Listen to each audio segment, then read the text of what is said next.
Halo guys, ketemu lagi nih. Lagi-lagi ketemu bersama saya Syukur Muhammad. Di sini ada Ernestus Holfield. ya, kami berdua adalah dosen ilmu administrasi Visip Undana. Kami juga dalam kegiatan ini membawa beberapa mahasiswi kami. Ada Michelle, Elsa, Elita. Oke, kami tergabung dalam tim penelitian dan pengabdian dari kegiatannya Undana. Ada 2 penelitian yang kami lakukan di sini di Kabupaten Malaka. Itu yang pertama terkait dengan pembentukan desa dan desa adat, dan kemudian eksistensi hak wilayah, dan yang kedua ada ini kegiatan pengabdian juga. Tadi kami sudah melakukan kegiatan pertama kami terkait dengan penelitian pembentukan desa dan desa adat dan juga eksistensi hak wilayah. Kita minta dulu komentar sedikit dari Pak Ernest bagaimana tadi, baru nanti kita ke mahasiswa kesan dan perasaan mereka tadi ketika terjun langsung ke lapangan. Oke, baik Pak Syukur. Selamat malam. Semangat sedikit kan? Ya, lebih santai gitu, lebih rileks begitu. Oke. Kalau ditanya perasaan saya seperti apa hari ini, dalam seluruh rangkaian kegiatan penelitian kita selama 1 minggu, ini bagian yang pertama, part 1. Dimulai dengan pertemuan dengan beberapa para pemangku hari ini, tokoh-tokoh adat itu. Saya sendiri merasa senang, bersyukur, merasa sangat bahagia karena tidak jarang kita mendapat pengalaman seperti ini, gitu. Berkomunikasi, berinteraksi dengan orang-orang di desa itu. Karena ini menurut saya itu mahal, karena tidak semua hal itu kita dapat sesuatu dari apa yang kita baca di kampus, di buku yang kita baca, tetapi dengan pengalaman perjumpaan dengan orang-orang di desa, termasuk para tua-tua adat yang kaya akan tradisi, kaya akan budaya, itulah yang membuat kita itu merasa pengetahuan kita itu luas, gitu, pengetahuan banyak. Sehingga saya sendiri merasa bahwa pengalaman hari ini itu semacam memberikan sesuatu yang berbeda dari pengalaman perjumpaan seperti biasa kita dengan saya sendiri sebagai dosen dengan para mahasiswa, gitu. Dan itu loh, kalau ditanya soal perasaan, saya merasa ada sesuatu yang berbeda dan membuat saya merasa happy, gitu loh. Oke. Jadi menurut Pak Ernest ini bahwa kegiatan-kegiatan seperti ini sebenarnya menerapkan spirit dari pembelajaran itu tidak terbatas di ruang kelas, tapi pembelajaran yang nyata dan yang lebih banyak itu ketika terjun langsung ke lapangan seperti ini, gitu. Betul Pak, kurang lebih seperti itu. Karena Tridharma itu, teman-teman, Tridharma itu kan 2 kegiatan lainnya itu fokusnya di luar dari kampus. Yang pertama itu pengajaran cuma 1, sementara yang 2 itu penelitian dan pengabdian, kita berada di luar kampus langsung dengan masyarakat. Nah, dari teman-teman sendiri, siapa nih yang mau komentar pertama terkait dengan kegiatan kita hari ini? Ini pengalaman perdana atau sudah berkali-kali mengikuti kegiatan penelitian pengabdian seperti ini? Kalau dari saya pertama kali, dan Pak Syukur bukan dosen yang pertama kali mengajak kami. Terima kasih kepada Pak Syukur, baik terkait dengan kesan yang saya dapat di hari ini, terkait dengan bagaimana partisipasi mereka ketika ada dapat surat undangan bahwa tim peneliti akan datang ke desa mereka. Nah, itu dilihat dari jam mereka datang ke tempat desa itu, kantor desa itu, dan mereka menelepon kami untuk kapan sampai ke tempat desa karena mereka sudah menunggu. Di situ kayak partisipasi mereka untuk menjadi informan sebagai yang diwawancara itu sangat-sangat kuat, dan itu saya apresiasi.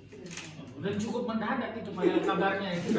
Kabarnya pagi dan dalam waktu kurang dari 1 jam semua sudah langsung berkumpul dengan lengkap dengan pakaian yang itu merupakan satu kebanggaan untuk kita. Saya tidak expect bahwa mereka akan menyambut kita dengan pakai sarung adat. Adat itu luar biasa. Luar biasa ya. Kalau dari teman-teman yang lain Mas Yang Pak. lain gimana? Oke, kalau dari saya memang ini pertama kali ikut penelitian dan pengabdian dengan dosen. Saya juga cukup bersemangat karena memang ini tim Pasyukur dan juga dilihat dari pengalaman mengajar dan juga tugas-tugas yang Pasyukur kasih itu memang pengalamannya itu sangat-sangat bermanfaat untuk kami mahasiswa. Dan untuk pertama kalinya ikut penelitian tadi sangat-sangat berkesan dan juga mendapatkan ilmu yang sangat baik dan sangat baru, karena biasanya tugas-tugas yang selama ini diberikan Bapak Ibu dosen itu kami memang hanya turun ke lapangan, datang hanya untuk ketemu dengan pegawai desa tanpa ketemu masyarakat, tapi masyarakatnya itu kadang kalau kita para peneliti bilang masih abstrak. Kalau ini kita berjumpa langsung itu belum sampai seperti tadi yang benar-benar kita mendapatkan jawaban yang ya cukup membingungkan, kemudian ada dinamikanya lagi, persiapan ini itu sangat pengalaman yang sangat bagus untuk kami Pak, terutama kami mahasiswa semester 4 yang memang ada mata kuliah metode penelitian dan memang ada pengalaman awalnya itu dari Bapak punya mata kuliah, tapi ini memang pengalaman yang lebih berharga lagi daripada pengalaman pertama. Kemudian untuk masyarakatnya sendiri, seperti Lita tadi, saya sangat mengapresiasi mereka menunggu karena kan memang tadi kita startnya itu terlampau lama dari waktu start yang awalnya. Gara-gara ibu-ibu yang memang mandi. Oh iya, ibu-ibu termasuk yang saya mandi. juga gini. Ya. Gara-gara biasa Pak, anak perempuan Pak, Iya. perempuan. Gara-gara juga lama mandi, kemudian kita punya cuaca yang juga tidak mendukung, tapi apresiasinya itu masyarakat bertahan untuk tunggu kita sampai di sana. Oke. Jadi banyak yang didapatkan, paling berharga adalah pengalaman dan juga yang diapresiasi adalah antusias dari masyarakat. Dari Misha ke mana Misha? Kalau saya sendiri sama seperti teman-teman, karena ini juga menjadi pengalaman pertama saya. Saya juga berterima kasih kepada Bersyukur dan tim yang sudah mengajak kami terkait dengan apa yang saya lihat tadi Pak. Seperti teman kita bilang, mereka masyarakat di sini itu partisipasi mereka itu cukup tinggi, karena di mana tadi pagi Pak bilang bahwa surat itu dadakan, tapi mereka menyempatkan waktu untuk tetap datang walaupun tadi pagi itu cuacanya Hujan deras ya? hujan deras Sangat deras. Sangat deras. Iya, dan hanya itu walaupun tadi karena kami kesana agak terlambat, terus waktu pulangnya juga sudah lewat dari jam makan, tapi mereka masih mau menunggu karena kalau misalnya bukan karena mereka mau cepat, mungkin mereka tidak akan menunggu sampai waktu itu. Sebelum itu mungkin mereka sudah pelan-pelan pulang satu-satu. Tapi tadi partisipasi mereka itu sangat Mantap. sangat Oke. mantap.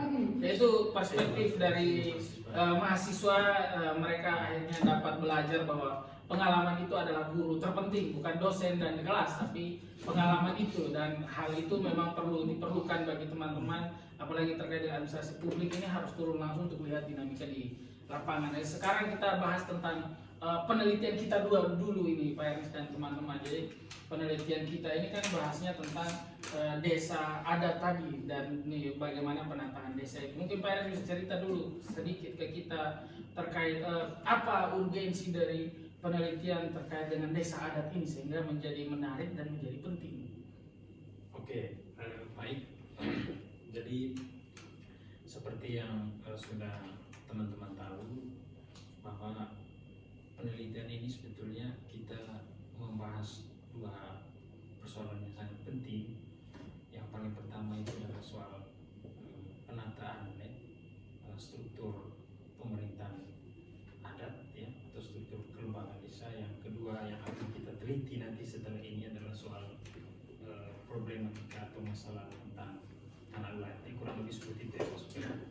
Nah, dari dua persoalan ini saya kira berangkat dari soal kegelisahan atau keprihatinan kita terhadap nasib budaya atau adat atau desa kita selama ini. Karena bagi saya selama ini kalau orang berbicara tentang desa itu dia sudah bergeser dari persoalan budaya atau persoalan adat, tapi orang bicara tentang soal dana desa, soal infrastruktur, soal ekonomi, ya, soal kehidupan sosial gitu. Tetapi jarang sekali orang berbicara tentang persoalan nilai budaya gitu. Apalagi sekarang kita hidup di zaman modern, ya, globalisasi, yang ada semacam pergeseran nilai gitu dari nilai-nilai budaya itu. Nah, saya kira penelitian ini tuh sangat relevan untuk memaksa kita memaknai betul terhadap nilai-nilai budaya gitu, nilai-nilai adat gitu. Apakah kita atau kemudian apakah pemerintah atau negara memberikan semacam pengakuan atau mengakui adat, ya, nilai-nilai adat istiadat kita di desa, ya, desa.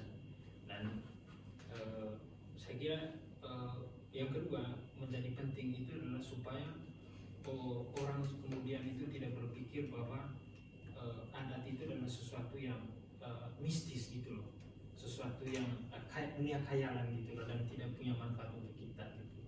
Padahal secara tidak sadar kita tahu bahwa manusia itu sebetulnya hidup dari budaya gitu loh, hidup dari adat gitu.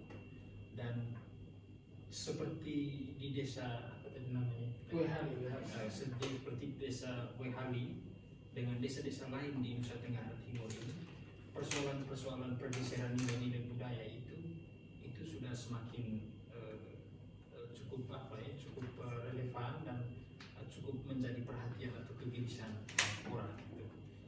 Dan yang menjadi persoalan kita sekarang itu adalah banyak struktur-struktur kelembagaan di adat itu seringkali menjadi problematik itu, baik secara internal di antara mereka maupun ketika dia sudah digenggam, ya, atau digenggam oleh sebuah konstitusi lah, atau oleh undang-undang atau suatu perda yang diberikan oleh negara. Tapi saya kira itu dulu sebentar dulu. Saya kira latar belakang dari sebuah penelitian itu adalah berangkat dari kegelisahan kita terhadap persoalan-persoalan di desa kita, persoalan adat dan budaya.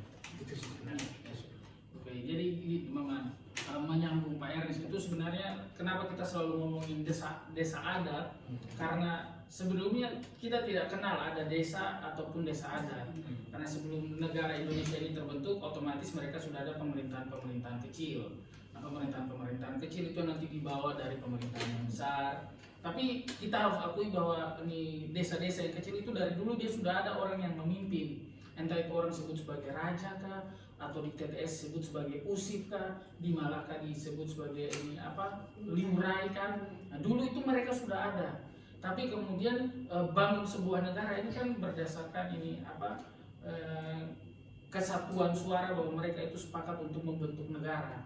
Jadi misalkan kita ada wilayah rumah masing-masing, kemudian kita sepakat untuk bentuk satu RT gitu, ya, terdiri dari kita semua.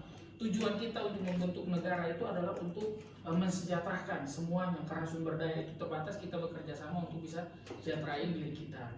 Berdirilah negara nih. Setelah negara berdiri, harusnya pemerintahan lokal setingkat desa saat ini itu diberikan ruang yang bebas. Dulu tuh diberikan ruang yang bebas. Mereka mau disebut itu kampung kah, mau disebut apa, segala macam bebas. Tapi pada tahun 66 sampai 68 itu diterapkanlah yang namanya desa gaya baru. Desa gaya baru itu menyeragamkan. Waktu itu kan zaman Orde Baru, otoriter. Jadi semua diseragamkan, namanya desa, titik gitu.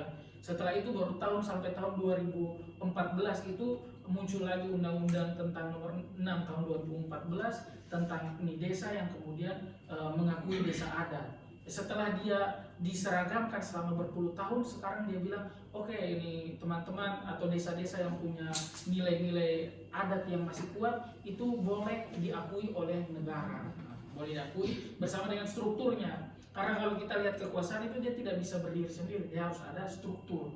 Jadi kan pembagian kekuasaan itu dari struktur, raja buat apa sampai bawah. Kemudian harus ada wilayahnya. Kalau dia punya struktur, dia memerintah apa harus wilayah ya. Harus wilayah ya. Kalau tidak ada wilayah tidak bisa. Jadi kalau sudah ada struktur, sudah ada wilayah, dia harus punya kewenangan. Nah, dia punya kewenangan. Dan kalau raja itu kewenangan itu harus diakui oleh semuanya. Nah, hal yang seperti ini yang kemudian kita coba untuk identifikasi kembali, sehingga kalau memang orang-orang yang punya nilai-nilai adat itu kita bisa identifikasi kembali, dudukan dalam struktur supaya pemerintahan dulu. Jadi orang tuh boleh, lu kepala desa boleh, tapi yang saya dengar tetap yang statusnya raja atau yang marga raja gitu. Atau ada juga praktek yang jadi kepala desa biar sudah demokrasi, pemilihan demokrasi, tapi yang daftar itu pam raja semua. Atau boleh daftar siapa aja, tapi yang menang itu harus pam raja. Itu berarti ada kemunafikan di situ bahwa demokrasi boleh berjalan, tapi yang kami pertahankan tetap nilai-nilai yang lama. Supaya itu tidak terjadi, kita lakukan hal seperti ini gitu. Atau teman-teman tadi lihatnya bagaimana, apa yang teman-teman pelajari dari tadi?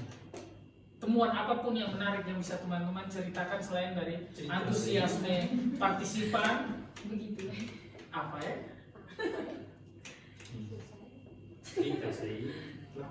Apa yang besok temukan sesuatu yang baru, oh ini begini, nah, itu apa? Apa itu? Apa nih? Kayak misalkan teman-teman tadi kita langsung masuk di temuan-temuan menarik aja tadi ya. Temuan menarik, salah satu temuan menarik itu adalah ketika ini kita bicara psikologi dulu. Begitu kita masuk, kita masuk, kemudian ada dua kubu, seperti ada dua kubu gitu ya, tim kanan dan tim kiri. Nah, tim kanan dan tim kiri ini juga bajunya kemudian cukup ini saling menyaingi. Jadi waktu saya masuk awal saya bingung, yang mana yang raja? Iya. Jadi saya panggil semua raja ya. Kan saya tidak tahu kalau satunya tidak tidak expose yang ini bersamaan, kita tahu yang mana yang raja. Tapi itu akhirnya kemudian ini di sesi-sesi diskusi ada gestur-gestur yang menunjukkan. Nah, itu sebenarnya bentuk kekuasaan itu seperti itu. Di mana ada kekuasaan pasti ada kubu yang berlainan yang mendampingi kekuasaan itu. Atau bagaimana Pak Ernest? Ya, ini menurut saya itu sangat penting karena biasanya kita punya asumsi dalam sebuah penelitian itu kan seringkali berlainan. Ketika kita berhadapan dengan lapangan, kita menemukan fenomena yang berbeda, dan justru yang berbeda itu dijadikan sebagai satu kajian yang paling menarik. Banyak hal sih sebetulnya sampai Pak Syukur tadi kita bisa melihat dari ekspresi simbolik dari orang. Misalnya ketika si Liu Rai ngomong, kita lihat jangan sampai di sini nih kita menganggap bahwa mereka tadi ini adalah kelompok dalam satu keturunan yang sama, tetapi di dalamnya itu semacam ada konflik internal gitu loh, masalah internal. Bisa dilihat dari ekspresi itu, misalnya Liu Rai ngomong itu, oh itu salah, itu tidak diucapkan ya secara verbal gitu, tapi kalau dia ngomong sudah mulai tole begini, itu kan salah satu ekspresi simbolik, ekspresi perlawanan gitu, untuk merasa tidak setuju. Ya, kalau saya tadi itu di dalam perbincangan FGD kita itu kurang lebih 2 jam itu memang saya sudah melihat di aura-aura itu jadi macam diskusi ini nanti ada yang sepakat, jadi ada yang tidak sepakat itu. Tapi itu sebetulnya diskusinya itu menjadi semacam otoritasnya ada pada raja, sehingga yang lain itu kan tidak bisa berpendapat tuh, sehingga yang lain itu tidak bisa berpendapat begitu. Sehingga saya melihat bahwa yang merasa demokratis itu kita sih sebenarnya, tetapi ruangan itu sebetulnya tidak ada demokratis, mungkin karena dipengaruhi oleh struktur budaya, bahwa ya kalau raja yang ngomong ya kita yang lain itu tidak boleh ngomong gitu, dan dianggap sah-sah saja gitu loh. Dan memang kita melihat bahwa seperti kampung-kampung yang lain di NTT juga ya, bahwa kalau raja ngomong itu berarti ya karena raja itu dianggap sebagai dewa gitu loh di satu kampung begitu. Jadi kalau dia ngomong, ini yang ngomong ini bukan hanya manusia tapi juga titipan Allah gitu loh, atau utusan Tuhan gitu. Nah sekarang itu sudah bergeser, semakin kesini orang sudah tidak mulai melihat raja itu sebagai utusan Allah gitu loh. Mungkin karena ada dimensi atau faktor-faktor lain nanti, ya itu mungkin nanti di luar dari ini gitu. Tetapi kalau itu ya seperti yang saya katakan tadi bahwa suasana pertemuan di dalam itu tadi itu bisa kita lihat gitu loh. Bagaimana orang-orang yang duduk di dekat raja itu kan sudah kelihatan betul bahwa dia ini merupakan apa yang paling terakhir itu fukun ya, fukunnya, sehingga dan dia omong itu selalu mengangguk kepala. Nah, itu sih sebetulnya kalau ditanya soal apa temuan-temuan yang ada di situ gitu. Mungkin kalau saya ingat kalau saya dapat yang lain kita baru saya tambahkan. Teman-teman temuin apa selain itu? Jadi ini mengajarkan nih dari pernyataan dan ceritanya Pak Eres tadi dengan teman-teman tadi lihat itu mengajarkan hal yang paling penting adalah pertama penelitian kualitatif itu teman-teman sebagai peneliti harus mempunyai ini kepekaan perasaan terhadap seluruh fenomena yang terjadi di dalam ruang observasi. Apa ruang observasi itu adalah ruang pengamatan yang teman-teman bisa amati ini apa teridentifikasi sebagai masalah atau fenomena yang unik harus kejar itu. Nah, itu yang kemudian menjadi batasan yang tidak bisa dijawab oleh penelitian kuantitatif. Penelitian kuantitatif teman-teman cuma ngasih kuesioner, dia isi dengan pertanyaan tertutup. Tapi pertanyaannya tertutup di penelitian kuantitatif, kelebihannya adalah dia bisa digeneralisasi. Jadi saya kecenderungan data di sini kemungkinan besar bisa di yang lain. Nah, jadi dia hanya bisa mengeneralisasi dan bisa memberikan presentase. Jadi itu sangat cocok untuk orang-orang yang sangat kuantitatif. Jadi kita ngomong misalkan efektif, seberapa efektif, ngomong harus angka dan persen itu baru orang tahu dan puas sekian.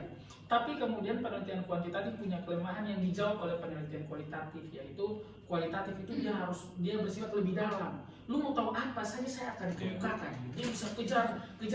Kalau penelitian kuantitatif dia puasnya kenapa? Tidak bisa dikasih jawaban karena pertanyaannya terlalu berpuas.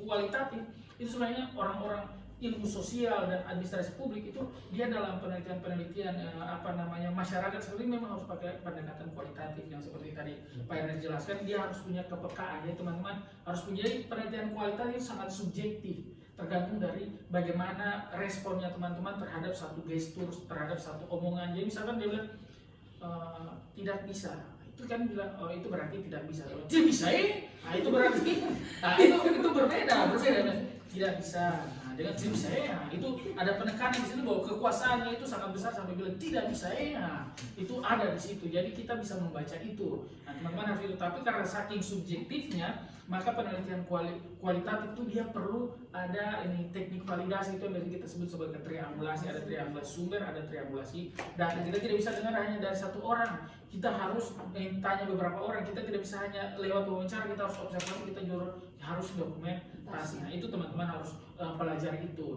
Kemudian tadi ngomongin tentang apa lagi tadi Pak Indonesia selain itu saya sedikit menyambung tadi itu soal penelitian itu bahwa betul ya bahwa kualitatif itu kan memang suatu kekuatan dari dia itu adalah soal menginterpretasi data gitu.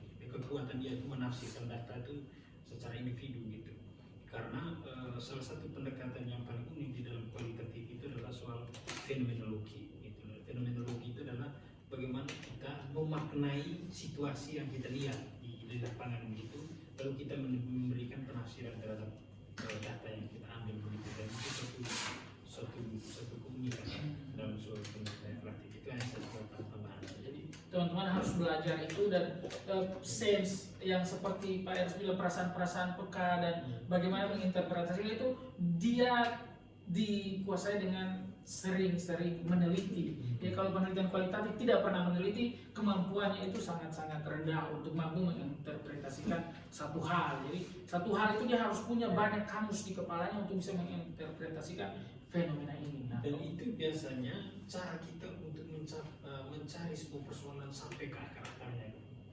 Dan itu untuk menghindari gosip sih sebenarnya. Contohnya misalnya contohnya bisa gini ya. Teman-teman itu contoh saya, saudari saya, pacar saya misalnya ya, atau istri saya misalnya, dia itu diboncengin sama cowok gitu loh. Nah, tiba-tiba orang yang tidak berpikir secara interpretatif itu dia pasti katakan, dia langsung negatif thinking. Wih itu pasti selingkuh dia itu. Ya kan? Tapi Tapi seorang peneliti dia tidak bisa berhenti sampai di situ, harus cek sampai ke akar-akarnya gitu. Makanya Dia observasi, dia lihat lagi. observasi tadi itu menjadi sangat penting. Dan ternyata dia diboncengin tadi karena ini memang saudara. Dia sudah gitu loh. observasi, sudah lihat. Dia tanya dulu, bilang itu siapa? Gitu. Setelah itu saudarinya, oh mana kakaknya, kakak keluarganya. Jadi sampai validasi, sampai dokumentasi itu dia periksa. Itu tugas ini seorang peneliti kualitatif untuk mencegah itu. Kemudian tadi Pak Ernest ini bahas yang menarik juga bahwa memang di apa namanya teman-teman, di desa adat yang kemudian masih menganut sistem ini raja, itu dia berbeda, memang sangat bertolak belakang dengan sistem demokrasi karena dia sangat monarkis, satu penguasa tunggal yang kemudian suaranya itu mereka memang mempercaya bahwa raja itu utusan Tuhan, jadi suara raja adalah suara Tuhan. Tapi itu kemudian dia bertahan di dalam masyarakat yang kemudian belum terlalu maju, belum terlalu modern. Dalam masyarakat modern itu mereka sudah mulai mengkritisi, loh kenapa mereka mulai mempertanyakan prinsip keadilan. Kenapa dia punya anak, dia bapak raja, dia punya anak raja, atau dia keturunan untuk semua raja? Kenapa hanya mereka bisa? Ada yang bilang mereka tidak sanggup kok, saya lebih pintar kok, ini apa dia jadi raja. Jadi muncullah pendekatan baru itu yang demokrasi, itu mengkritisi nilai-nilai keadilan bahwa semua orang tuh seharusnya punya hak yang sama untuk bisa menempati kedudukan tersebut. Nah ini yang kemudian kita perdebatkan di sini nih, memang mana yang baik, tapi tidak semuanya itu buruk dan tidak semuanya itu baik. Maksud dari penelitian ini adalah kita lihat nilai-nilai lokal apa yang kemudian baik untuk mengatur masyarakat, mana yang buruk kita tinggalkan. Jadi nilai-nilai itu saya rasa kita harus bisa identifikasi dari nilai lokal apa yang kuat dan nilai negara apa yang kuat, itu yang saling menguatkan. Kurang lebih seperti itu ya. Kayak gitu ya. Begitu. Jadi harus belajar apa ini Sari? Tentang itu kita berdiskusi.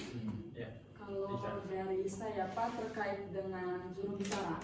Nah, di atas Yorai kan raja. Raja.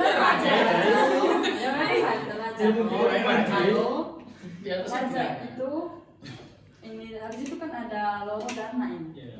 Habis itu ada fukun. Nah, mereka itu masing-masing mempunyai pembicara.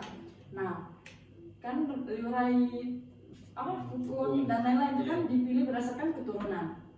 Sedangkan satu fenomena itu yang pembicara atau juru bicara itu bukan dipilih dari keturunan, tapi dipilih dari bagaimana dia bisa yang pintar omong, negosiasi dan bisa menyelesaikan konflik, dia bisa jadi juru bicara. Jadi itu merupakan hal-hal yang seharusnya pakai keturunan, tetapi yang jadi juru bicara itu bukan dari keturunan, itu fenomena baru. Menarik nih yang dibahas oleh Lita ini ya, yang sempat terlewatkan oleh kita. Pertemuan yang menarik itu kayak tadi, dia tuh cuma punya dua naim utama. Tapi kemudian karena kebutuhan yang sangat semakin mendesak dan semakin penting, dan kemudian memerlukan pengetahuan lebih, akhirnya mereka yang tidak punya turunan naim itu ditunjuk sebagai naim untuk bisa mengakomodir pekerjaan itu. Itu berarti memang tidak selamanya garis keturunan itu mampu menjawab tantangan. Jadi tantangan itu sebenarnya membutuhkan keahlian, dan keahlian itu mencari orang yang tepat. Jadi ternyata dari segi itu kita bisa bisa katakan bahwa tidak selamanya garis genealogis itu bisa menjawab ini tuntutan zaman gitu. Ya orang bisa menunjuk ini orang lain untuk menduduki itu ini sebagai penjawab dari kebutuhan itu. Tapi nanti akhirnya cerita-cerita ada nanti itu biasa dipertengkarkan. Dia bukan yang asli kok. Dia tidak ada ini darah raja, dia tidak ada ini darah bangsawan. Jadi itu tetap ada egoisme genealogis yang menjadi khusus, itu tetap dipertentangkan. Jadi walau mereka pintar, nah orang bilang dia bukan ini ya, mungkin turunan kerajaan gitu ya, kan saya. Ya, kemudian apa lagi ya? Ya itu, jadi sebenarnya kekuasaan itu dia memang harus, itu yang nanti orang kenal sebagai merit system. Jadi dulu kita nih sekarang ngomongnya merit system, padahal dari dulu itu praktek seperti itu sudah ada, bahwa orang cari orang yang tepat, orang yang mengerti untuk kerja hal ini memang dari dulu tuh harusnya seperti itu, tapi kemudian dalam kekuasaan banyak pertimbangan. Salah satu pertimbangan yang dipakai misalkan adalah garis keturunan itu. Jadi itu yang dihadapi akhir-akhir ini. Menarik ini apa yang dibahas oleh Lita. Kita lihat apa yang bisa dibahas lebih menarik dari dua teman ini daripada Lita. Bisa. Kalau dari saya sendiri yang menarik itu seperti yang kita tahu bahwa umumnya itu pemilihan kalau raja otomatis setelah raja anaknya yang menggantikan bapaknya, tapi berbeda dengan sistem di sini di Malaka sini, karena yang tadi berdasarkan yang saya dengar dan yang saya pahami bahwa kalau misalnya Liurai atau raja ini meninggal, maka yang menggantikannya adalah keponakannya, bukan lagi anaknya. Tidak seperti yang umumnya kita lihat bahwa setelah bapak anaknya sebagai pengganti. Itu yang menarik yang saya lihat tadi. Ini semakin menarik ternyata yang dibahas. Misalnya ini yang juga luput di pandangan ini pembahasan kita di awal bahwa yang menarik. Makanya saya sempat tanya itu, betul kan yang ganti ini keponakan bukan anak? Ternyata betul. Ternyata ada apa namanya kisah di balik itu. Ternyata di raja keberapa itu? Ini raja ke-12, 13, 14 atau di 12 tidak punya anak. Nanti tujuh mau tidak mau harus ini ada ini penerus, ditujuhlah ponakan. Ternyata raja 13 juga tidak punya anak, 7 ponakan, 14 juga akhirnya itu berlanjut sampai saat ini. Dan kemudian siapa yang memutuskan untuk menunjuk pada saat itu ternyata adalah ini bangsa Belanda dan Portugis pada saat itu, bahwa sudah daripada bagaimana kau ini ponakan ini, yang akhirnya ternyata ini kita bisa tahu bahwa adat itu sebenarnya teman-teman dia dibentuk dari kebiasaan yang dilakukan terus menerus, dia jadi membudaya. Ketika dia membudaya dilakukan terus dan mengikat, mempunyai norma, itulah adat gitu. Jadi kita tidak bisa juga tidak memperdebatkan adat itu, ini dari kebiasaan, dan kalau kebiasaan itu baik kita pertahankan, tapi kebiasaan itu kalau kemudian buruk dan ini merugikan masyarakat, saya rasa itu perlu dipertimbangkan untuk dihilangkan. Bagaimana Pak Ira? Apa yang betul?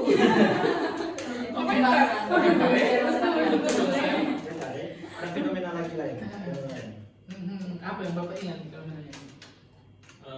Apa tadi ya, berangkat dari apa namanya? Ini kita diskusi kayak gini ngomongin fenomenanya supaya kita kembali merefresh apa yang kita lupakan, nah supaya ini nanti kita dengar lagi. Iya betul.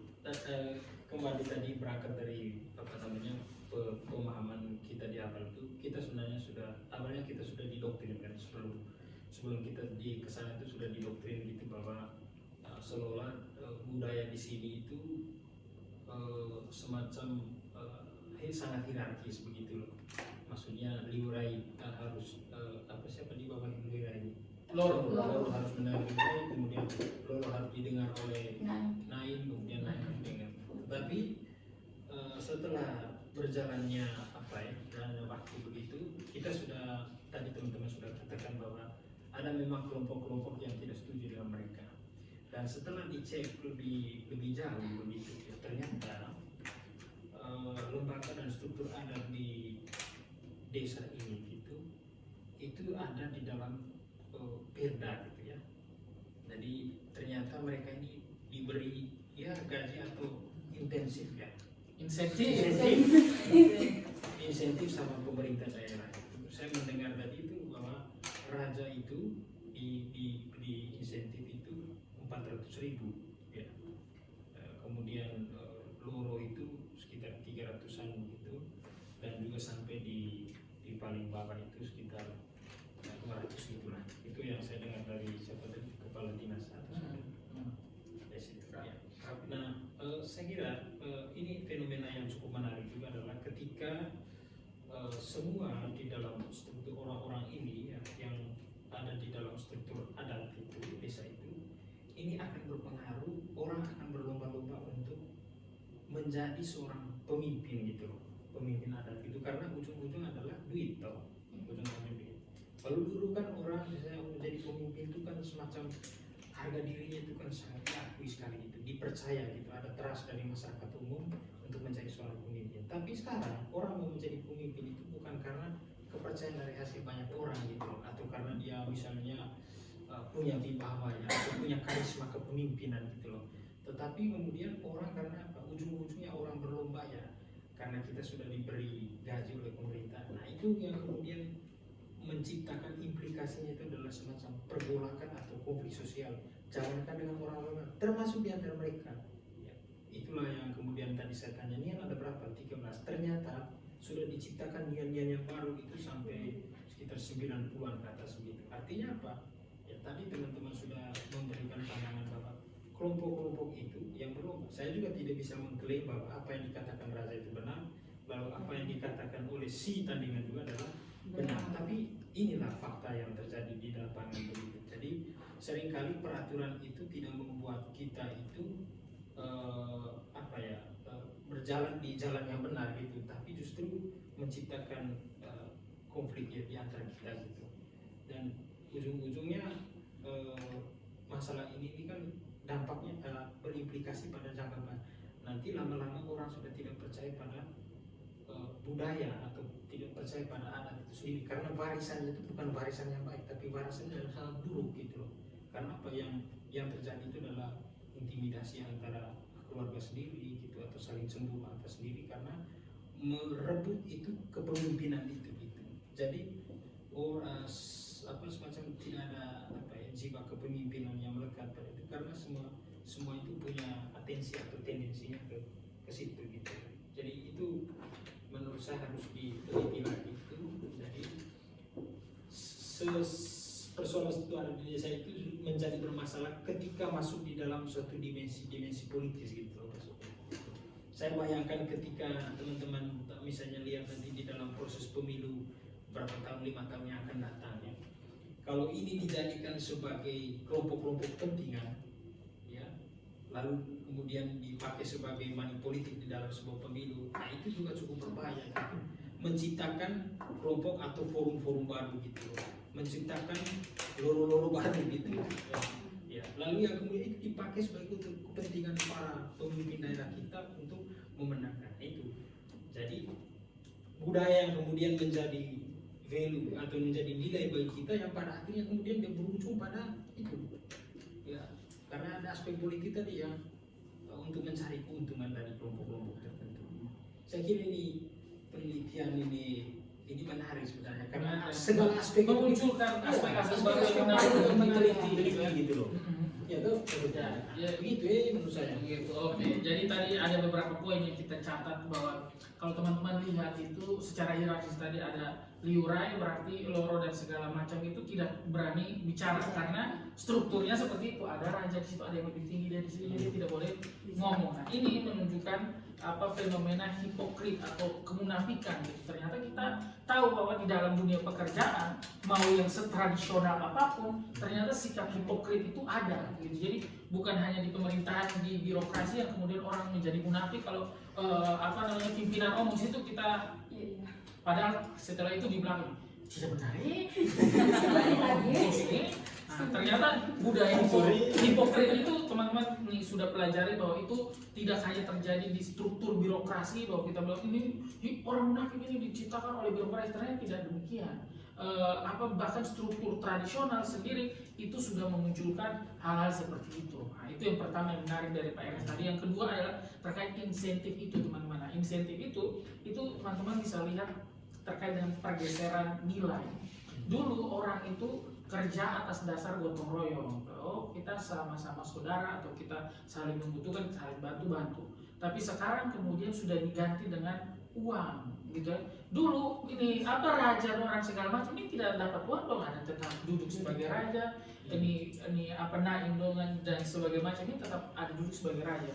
Tapi begitu diberikan insentif, itu orang akhirnya muncul konflik baru. Dulu hanya konflik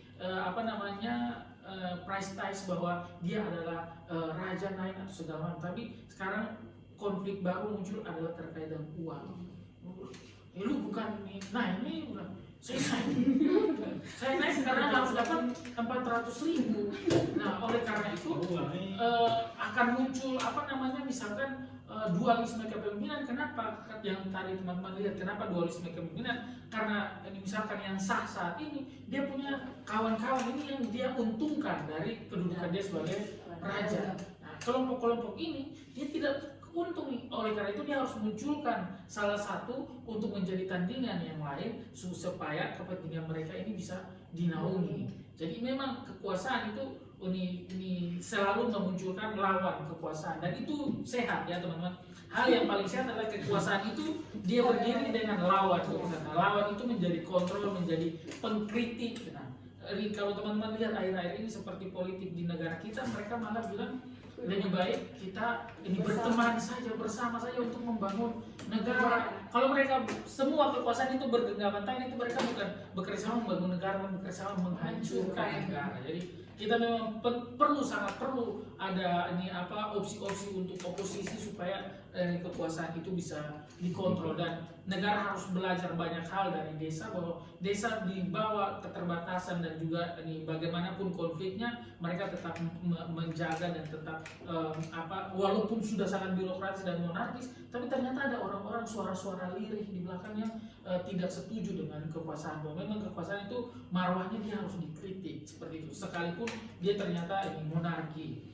Nah, itu yang tadi kapitalisme, orang sudah mulai bergeser kepada kapitalisme dan materialisme. Sebenarnya negara itu tidak perlu membayar.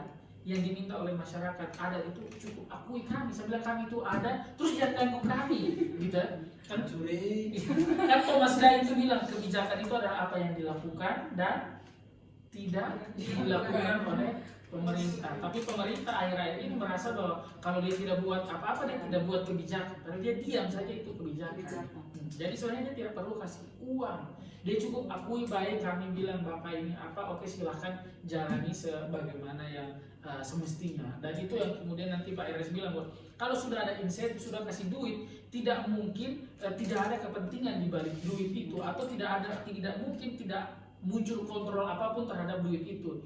Jangan bilang, oh saya kasih, atau bisa ini jadi janji politik ya tahun lalu, jika mendukung saya akan mengangkat semua ini dalam struktur ada. Akhirnya menjadi komoditi politik, itu yang berbahaya, dan semoga ini tujuannya mereka memang mulia untuk melindungi hak adat ini gitu teman-teman. Oke, ada lagi sebelum terakhir?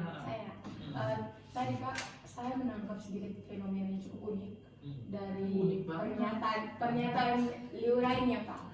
Dia mengatakan bahwa ada beberapa penjaga yang memang disebar di beberapa wilayah, seperti di bagian barat arah matahari terbenam.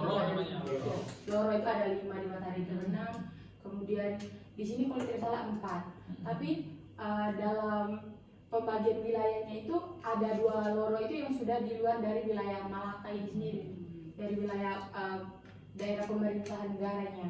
Nah, yang jadi pertanyaan saya, apakah nanti saat mereka diakui menjadi masyarakat adat atau desa adat itu, apakah 2 bagian loro yang sudah di luar dari wilayah itu akan juga diakui menjadi satu wilayah adat yang sama, sedangkan mereka sudah ada di 2 wilayah teritorial yang berbeda, sudah ada di pembagian kekuasaan. Kalau dalam bentuk negaraan mereka sudah di berbeda daerah, jadi sudah dinaungi oleh berbeda kepala daerah, seperti di sini Malaka mungkin, kalau di sebelahnya itu mungkin dari Belu atau Atambua begitu.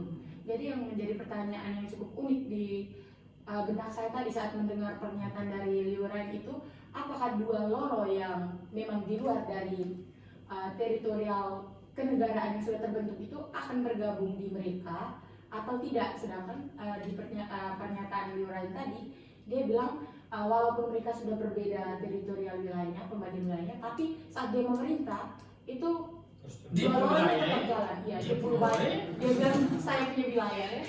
Oke. Menarik teman-teman. Pak RS duluan, silakan. Ya, kalau mungkin yang dimaksudkan menurut pemahaman saya begitu, bahwa mungkin secara administratif itu memang mereka berbeda, secara administrasi kewilayahan itu teritorinya berbeda, tetapi dari aspek genetiknya itu ada aspek keturunan itu mungkin tetap sama. Dari garis keturunan itu dia masih tetap di bawah genggaman raja gitu. Ya, saya kira itu yang mau dikatakan oleh hanya kan perlu kita cek lagi, itu jangan sampai bahwa itu hanya soal administrasi saja, tapi memang dalam banyak hal itu, dalam kehidupan sehari-hari itu seringkali mereka itu ya sudahlah, karena kami di luar wilayah yang berbeda, ya udah raja di situ, kami juga akan dalam waktu yang akan datang itu mereka akan membantu, ada kecenderungan untuk membangun gitu kan, membangun kelompok-kelompok baru, dan itu harus raja itu harus hati-hati, dan mau tidak mau ya menurut saya caranya adalah tetap dia mau tidak mau tetap dia membangun semacam kekuatan kebersamaan itu, dan pengalaman perjumpaan itu sangat penting, jangan lupa saja. Tapi kalau pertemuan-pertemuan macam ini jangan sampai bangunan apa namanya melunturkan solidaritas sosial, tapi terpisah dalam tidak pernah mengalami perjumpaan dengan mereka. Sehingga nilai penting bagi saya itu adalah penting seorang pemimpin itu dia harus berjumpa dengan orang-orang gitu loh, apalagi orang kayak kita tadi tanya kan dia kerja cleaningnya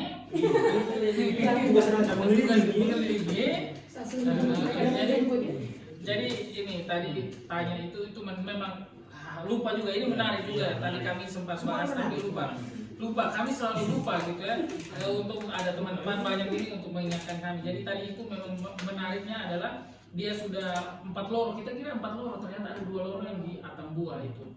Nah, kita tanya kenapa seperti itu, satu wilayah gitu. Bahwa dia memang membawa 2 loro itu. Kenapa? Karena sebelum Malaka dan Atambua terbentuk kan itu di wilayah kekuasaan. Jadi teman-teman harus tahu bahwa jenis masyarakat itu ada 3. Pertama genealogis, itu dia terbentuk dari hubungan darah, kawin mawin. Jadi saya pu adek mau sampai di Jawa sana juga dia tetap saya pu adek, dia tetap saya keluarga besar. Anggapannya seperti itu. Ada yang namanya jenis masyarakat teritorial. Teritorial itu berarti dia tinggal di satu RT yang sama tetangga. Nah itu wilayah teritorial. Jadi dibentuknya itu atas ikatan kedekatan rumah, kedekatan tempat tinggal. Makanya disebut sebagai rukun tetangga. RT, rukun tetangga, yang kemudian itu cocoknya di Jawa karena mereka tidak punya hubungan genealogis yang kuat. Tapi di NTT dan wilayah-wilayah timur dia itu hubungannya genealogis, dia tidak cocok pakai rukun tetangga, dia lebih cocok pakai suku. Pakai suku. Nah suku itu teman-teman mau menyebar sampai di dunia manapun, kalau ada kegiatan kawin mawin, semua orang dalam itu suku yang sudah menyebar itu akan kumpul menjadi satu. Nah, oleh karena itu tadi loro itu dia dibawa dulu dengan dasar genealogis itu, jadi biar dia dipisahkan oleh wilayah administratif bahwa ini Belu ada, Kabupaten Malaka sudah ada, tapi hubungan genealogis yang dibangun dalam struktur ini itu dia tetap ada. Jadi yang menjadi batasan, yang kesalahan pemerintah adalah dia mencampur adukan urusan administratif kewilayahan dalam struktur adat seperti ini. Adat itu dia tidak dibatasi oleh ruang gitu ya. Dia mau loro mau tinggal di Malang juga, dia kalau memang ini turunan loro dia loro gitu. Nah, tidak bisa dia orang Malang, tidak, dia loro. Jadi atau dia mau sampai masuk. Jadi itu yang paling kuat itu genealogi. Jadi kalau orang tanya ini keluarga mana, saya orang mana, orang mana kemana, langsung omong gitu. Karena hubungan genealogis itu. Jadi teman-teman kita harus kritisi bahwa sebenarnya kalau hubungan genealogis itu dia tidak bisa dibatasi oleh ruang. Bahwa karena saya sudah pindah di Kupang, kita sudah tidak lagi tetangga ya, kita sudah tidak lagi ada hubungan ya, kita sudah tidak ada lagi kekeluargaan seperti itu. Karena kita membangun hubungan atas dasar kawin mawin gitu. Kalau panggilnya kakak dari mana? Oh gitu, mama nenek apa nikah. Oh iya. Ini keluarga. Padahal kita suka C, tapi ternyata keluar. Oke, menarik. Adalah yang terlupakan kalau sudah tidak ada, kita mantap ya, semua sudah kita catat, dan itu menariknya pertemuan penelitian kita pada hari pertama ini. Oh, masih ada satu lagi.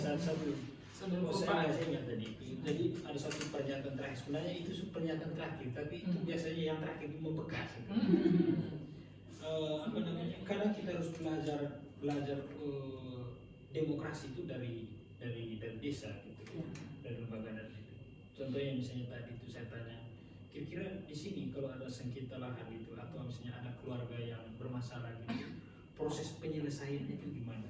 Dan ada satu pernyataan menarik tadi bahwa ya itulah fungsi dari fuku-fuku nai-nai itu, Pranata adat ini untuk menjembatani sebagai adat. Jadi kalau ada masalah baik itu masalah tanah, wilayah maupun masalah keluarga, itu proses penyelesaian itu kan berjenjang sebelum sampai pada akhirnya ke misalnya orang tidak percaya lagi, ya udahlah ke lembaga sipil aja lah, pengadilan sipil. Jadi orang masalah dipukul. Kalau pukul tidak bisa, dia lari ke naik. Dan mengutamakan nilai musyawarah. Dan sangat mengutamakan nilai musyawarah, sangat demokratis gitu. Nah, kalau naik tidak bisa, kalau tidak bisa, kalau lurai gitu. Jadi kita bisa melihat di sini bahwa ada semacam kepercayaan terhadap orang-orang yang sudah dipercayakan oleh lurai gitu. Hanya pada saat saya tanya tadi, kalau sudah Semua kalau sudah tidak bisa, langsung lain bilang saya ini. Tapi lurai Ya, bisa. tapi bagi saya nilai sangat penting itu bahwa kadangkala kita belajar dari demokrasi bukan dari negara, tapi dari pengalaman kita setiap hari itu di desa itu kan secara tidak langsung gitu. Hanya kalau di beberapa daerah-daerah lain itu, bagi saya itu bukan karena mereka itu semacam distrust atau tidak percaya terhadap adat gitu, tapi ada persoalan sengketa tanah itu mereka tidak menggunakan keluarga mereka gitu untuk menyelesaikan konflik. Tiba-tiba ujungnya udahlah saya lapor ke polisi, lapor ke pengadilan begitu. Ya toh, lapor pengadilan. Padahal yang kita belajar dari tradisi-tradisi yang tadi itu, desa yang tadi itu, bahwa memang semacam musyawarah mufakat itu memang sesuatu yang tumbuh secara alamiah di desa atau di kampung kita. Hanya orang seringkali tidak menggunakan itu. Dan itu juga akan semacam secara doktrin tersendiri terhadap generasi-generasi itu. Nah, orang tua saya dulu itu kalau ada sengketa lahan tidak pernah ini percaya dengan ketua adat itu atau kepala tua-tua rumah adat begitu, mereka tidak percaya. Dan itu kalau diwarisi terus-menerus, lama-lama kita ini tidak percaya dengan budaya begitu. Dan menurut saya itu poin atau pelajaran yang sangat penting dari fenomena. Oke, menarik itu yang tadi itu ya, ini sangat musyawarah dan demokratis. Jadi teman-teman, ini closing statement atau pesan untuk part 1 hari ini bahwa sederhananya gini, bahwa desa itu sebenarnya negara kecil. Ya kalau teman-teman mau teliti tentang satu negara, itu tidak usah teliti satu negara Indonesia. Cukup lihat potret kecilnya di desa. Desa itu memberi begitu banyak pelajaran yang teman-teman butuhkan untuk belajar dalam negara. Makanya kita selalu bahas di dalam kuliah kita tidak usah lihat potret yang besar.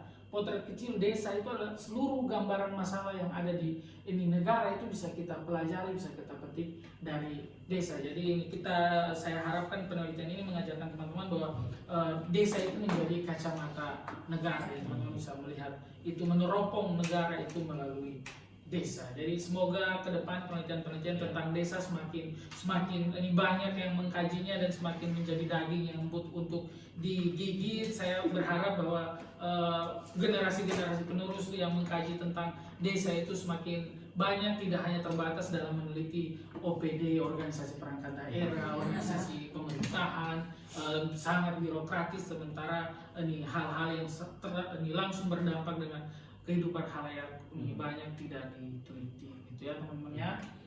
Kita Satu pesan saya, closing statement dari saya bahwa ini bukan terkait dengan satu yang tadi, tapi terkait dengan bagaimana cara kita meneliti, bahwa penelitian yang baik itu adalah penelitian yang kolaboratif, kerjasama. Jadi bukan hanya para dosen, tetapi berupaya untuk melibatkan banyak orang. Contohnya sharing knowledge kepada mahasiswa, karena biasanya sesuatu itu biasanya muncul dari mereka-mereka yang baru belajar, begitu. Dan itu suatu fenomena menarik dan luar biasa tadi bahwa penelitian hari ini ternyata mahasiswa-mahasiswa kami ini mereka punya naluri dan rasa ingin tahu yang cukup tinggi gitu. Naluri dan rasa Dan ingin itulah yang kemudian membuat penelitian ini menjadi menarik. Oleh kami dari Malaka malam ini mengucapkan terima kasih. Iya, mari kita dengar.